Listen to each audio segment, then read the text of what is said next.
महाराष्ट्रातील पश्चिम घाट भागात मुसळधार पावसाचा जोर कायम असून त्याचा थेट परिणाम चिकोडी तालुक्यातील नद्यांवर दिसून येत आहे. महाराष्ट्रातील जलस्रोत क्षेत्रात सुरू असलेल्या पावसामुळे चिकोडी तालुक्यातील प्रमुख कृष्णा, दूधगंगा आणि वेदगंगा नद्यांच्या पाण्याची पातळी एका दिवसात तब्बल 5 फुटांनी वाढली आहे.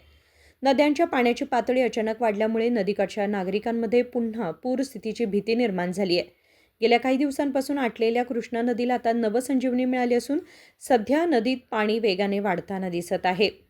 महाराष्ट्रातील पश्चिम घाटात पाऊस असा सुरू राहिल्यास नद्यांचा पाणी स्तर धोक्याच्या पातळीवर जाण्याची शक्यता आहे.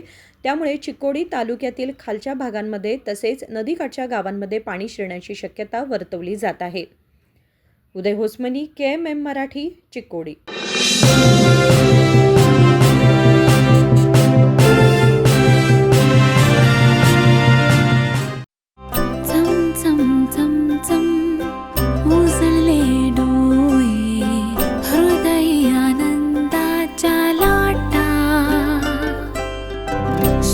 क्षण आले, क्षण प्रेमळ है, रेशमात गुंफून सोनेरी. BS Channabasappa and Sons, The Textile Mall, Tilakvadi, Belagavi.